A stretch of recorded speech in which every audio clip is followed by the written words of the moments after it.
Hello friends, आज के video lecture में हम मोलारिटी और मोलालिटी कॉन्सेंट्रेशन टर्म्स पढ़ेंगे और सम न्यूमेरिकल्स देखेंगे on the basis of concentration. चलो हम देखते हैं मोलारिटी।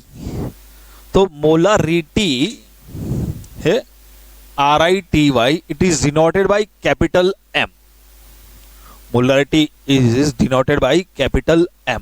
हम नॉर्मली क्या बोलते हैं, मोलारिटी का मोल पर लीटर, लेकिन मोल किसके मोल है? Mole of solute.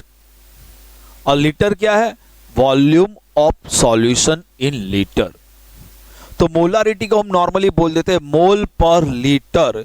इसको हम अच्छी तरह लिखना चाहे तो molarity is equal to mole of solute upon volume of solution in litre.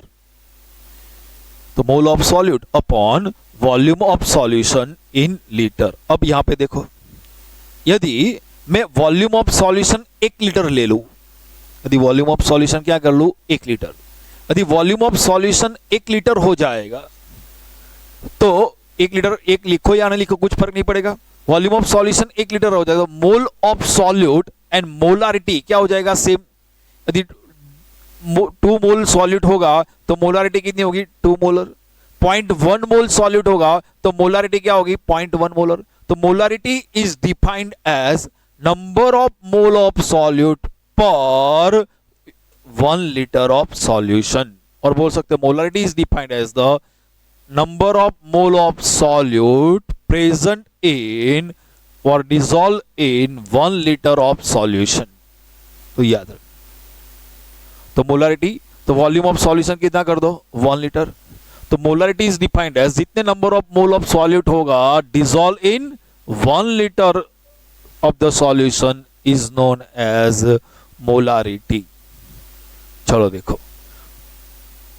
तो मोल ऑफ सॉल्यूट, मोल के लिए क्या हमारे पास डेफिनेशन है? Mass upon molar mass. तो मोल ऑफ सॉल्यूट के लिए हम क्या बोलेंगे? Mass upon molar mass. तो mass of solute in gram upon molar mass of solute. तो मोल के लिए हम क्या बोलेंगे? Mass upon molar mass. तो mass of solute upon molar mass of solute. Okay, तो यहां पे हम in place of mole of solute, यहां पे जो मोल ऑफ सॉल्यूट है वहां पे हम एक फिगर रख दे तो क्या होगा? तो molarity is equal to, in place of mole of solute आप रख दो तो क्या होगा बोलो? Mass of solute in gram upon molar mass of solute. किसके बदले में आ गया? मोल ऑफ सॉल्यूट के बदले में आ गया mass of solute in gram upon molar mass of solute, और volume of solution in litre. तो मोलारिटी का एक और फॉर्मूला हो गया mass of solute in gram upon molar mass of solute multiply by volume of solution in litre. अब देखो यहां पे मुझको क्या करना है।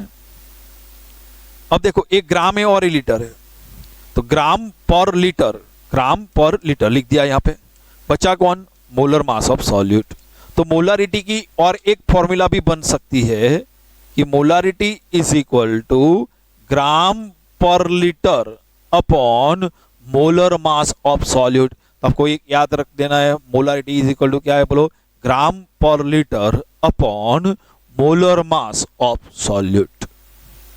तो मोलारिटी की फॉर्मूला हो गई gram per litre upon molar mass of solute. अब देख लो इस न्यूमेरिकल्स में, देखो आप, तो molarity is equal to mass of solute in gram upon molar mass of solute.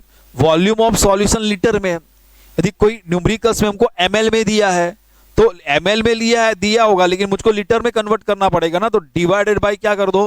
1000। ml को 1000 से डिवाइड कर दो तो क्या हो जाएगा? लीटर। ये 1000 ऊपर चला जाएगा तो ऊपर मल्टीप्लाई बाय 1000, तो क्या होगा? मोलारिटी इज इक्वल टू, तो मोलारिटी की फॉर्मूला क्या हो गई? Molarity is equal to mass of solute in gram upon molar mass of solute multiply by volume of solution in ml, तो ऊपर क्या हो जाएगा? 1000। तो आपको ये मोलारिटी की एक फॉर्मूला याद रखनी है। ओके, तो molarity equal to mass of solute in gram upon molar mass of solute multiply by volume of solution in ml per 1000। तो याद रखना मोलारिटी। अब देखते हैं मोलालिटी। चलो, मोलालिटी क्या होगा? तो मोलालिटी इज इक्वल टू मोल पर केजी। लेकिन केजी क्या है? सॉल्वेंट का मास है। तो यहां पे क्या था? पहले देख दो, यहां पे मोलारिटी था, यहां पे है molality. Molarity is denoted by capital M, whereas the molality is denoted by small m। तो पहले याद रखना, मोलारिटी कैपिटल एम है और मोलालिटी स्मॉल एम है। तो मोल पर केजी सॉल्वेंट, तो उसको कहते हैं molarity is equal to mole किसके है? Mole of solute. और केजी क्या है? Mass of solvent in KG. तो मोलालिटी के आप एक फॉर्मूला याद रखना है। तो molality is equal to mole of solute upon mass of solvent. ये दोनों में डिफरेंस देख लो।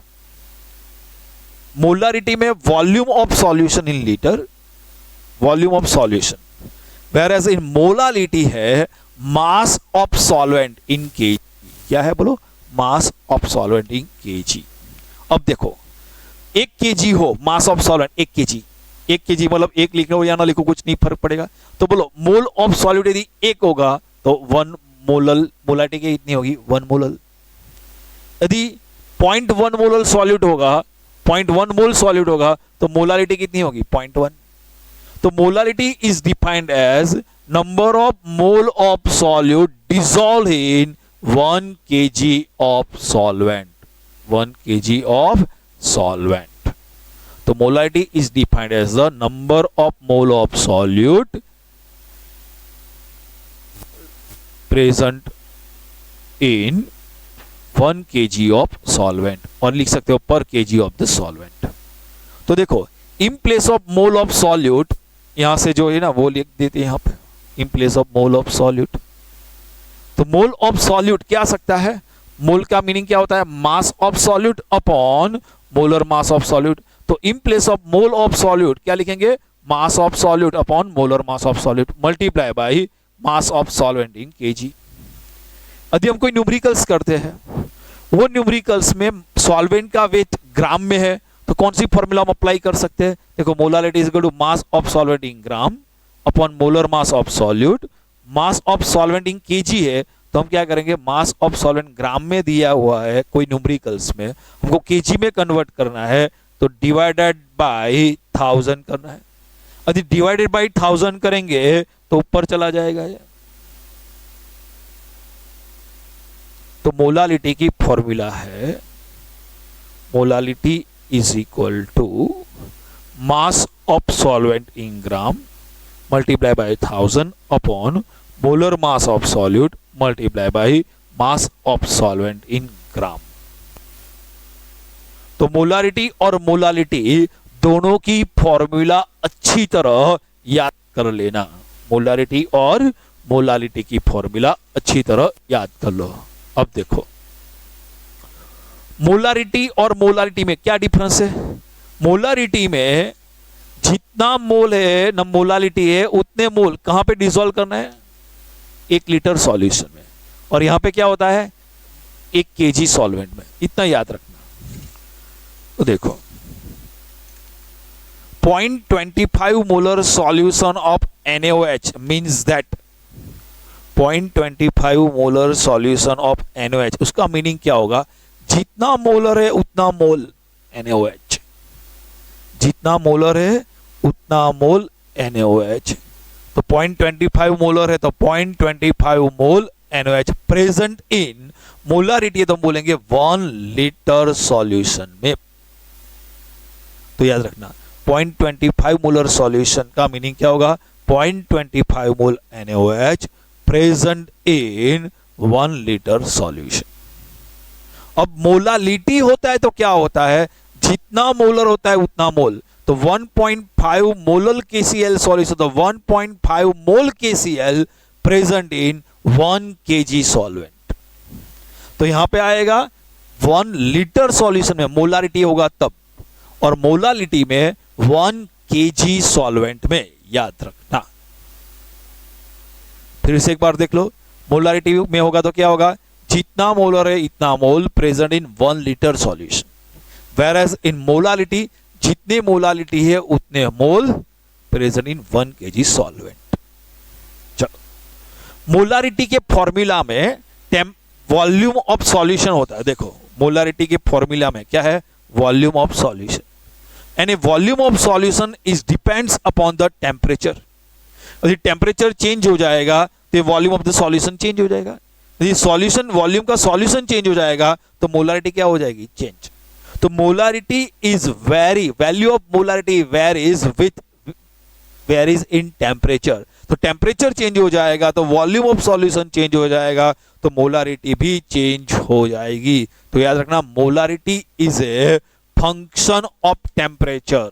Molarity is temperature dependent, temperature पे डिपेंड करता है।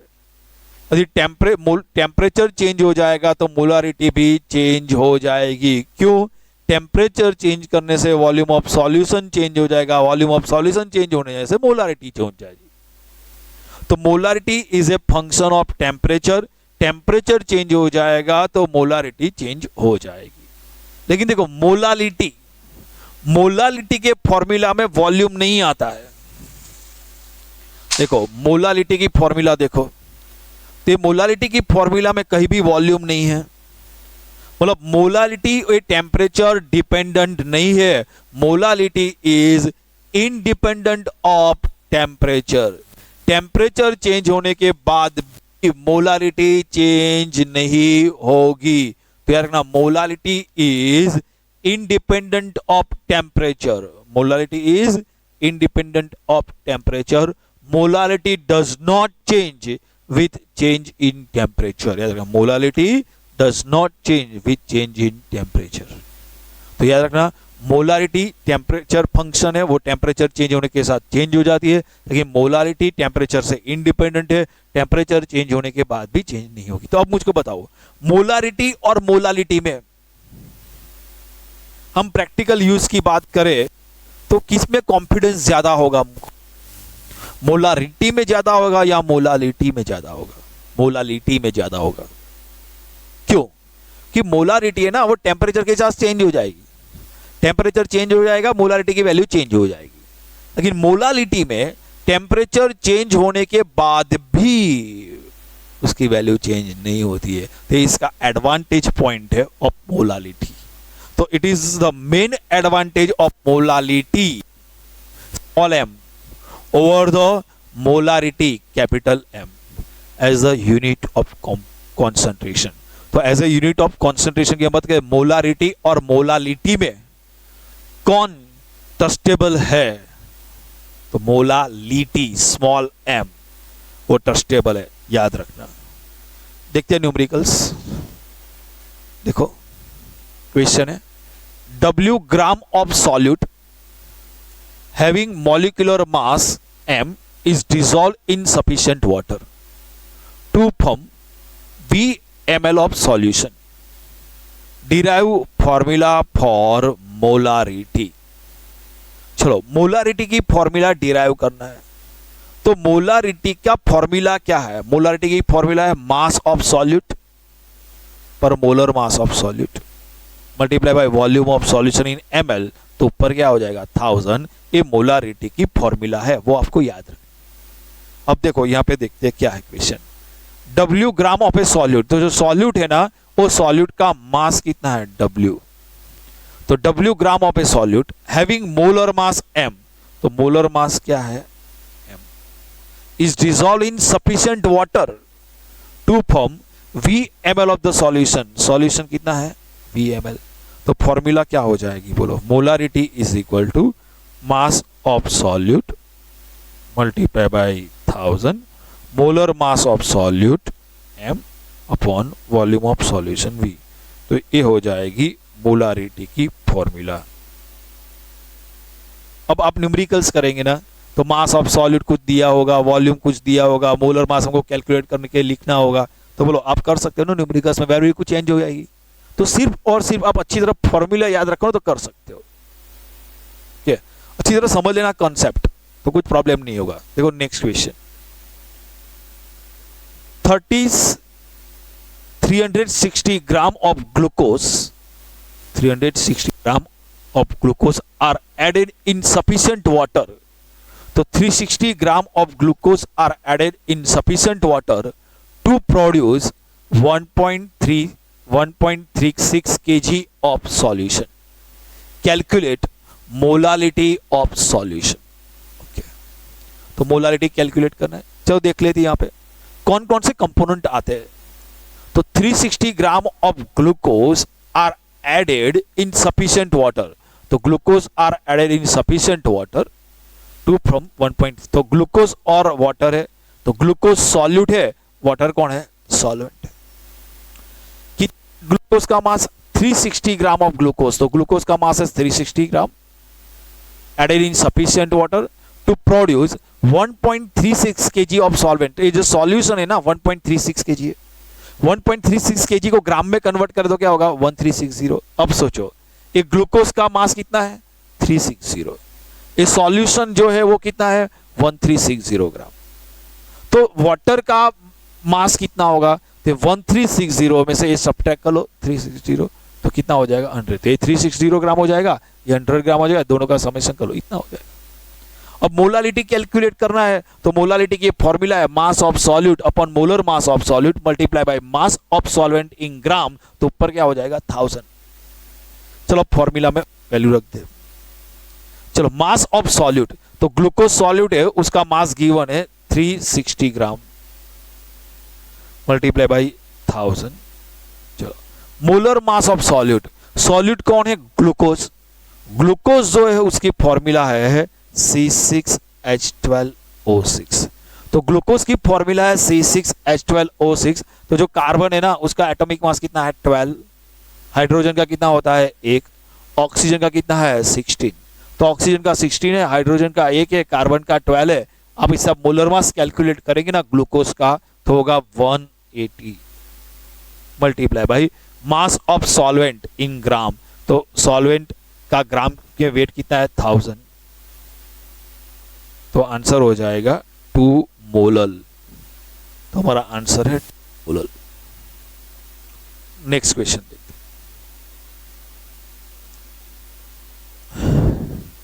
30 ml ethanol is mixed with 45 ml of water. 30 ml ethanol is mixed with 45 ml of water.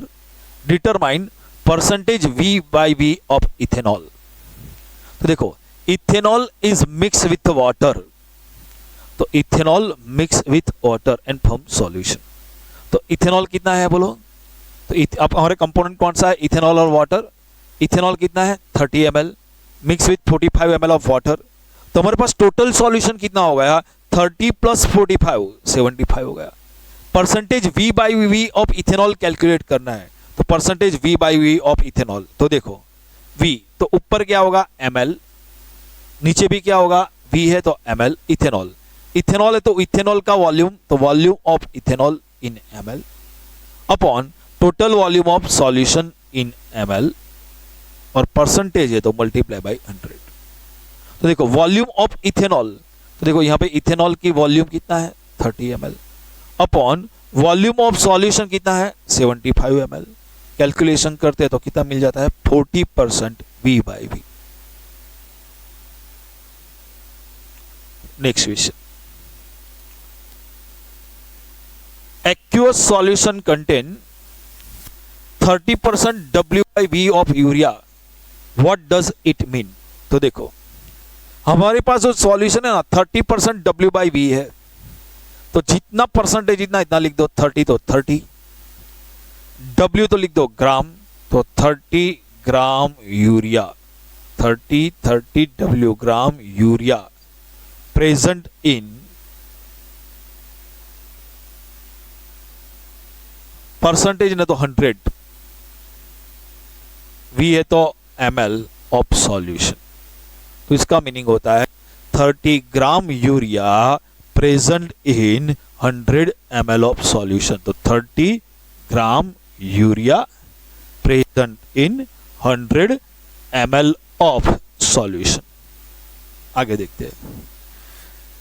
What weight of urea present in 5 ml 30% W by V urea solution. तो 5 ml 30% W/V urea solution में urea का wait कितना होगा? तो यहाँ पे लिखा है 30% W/V यूरिया। इससे मुझको समझ में आ गया कि मुझको कौन सी फॉर्मूला अप्लाई करना है, परसेंटेज W/V की फॉर्मूला अप्लाई करनी है। तो परसेंटेज W/V ऑफ यूरिया की फॉर्मूला क्या होगी? तो W है तो ऊपर क्या आएगा? मास, नीचे क्या होगा? वॉल्यूम। तो ऊपर क्या आएगा? यूरिया है तो यूरिया का mass, mass of urea in gram. V है तो volume of solution in ml multiply by 100। Formula समझ में आ गई? अब देखो क्वेश्चन में क्या दिया है, 30% W/V यूरिया। तो W/V यूरिया कितना दिया है? 30%। मास ऑफ यूरिया कैलकुलेट करना है। वॉल्यूम ऑफ सॉल्यूशन, तो प्रॉब्लम में गिवन है वॉल्यूम ऑफ सॉल्यूशन कितना है? 5 ml मल्टीप्लाई बाई 100। तो mass of urea 30 multiply by 5 divided by 5, तो आंसर कितना हो जाएगा? 1.5 ग्राम। तो आप अच्छी तरह ये कर लेना, कंसेप्ट अच्छी तरह पढ़ लेना। हाँ, तो उसके बेस पे क्वेश्चन हम नेक्स्ट लेक्चर में देखेंगे। आज इतना रखते हैं।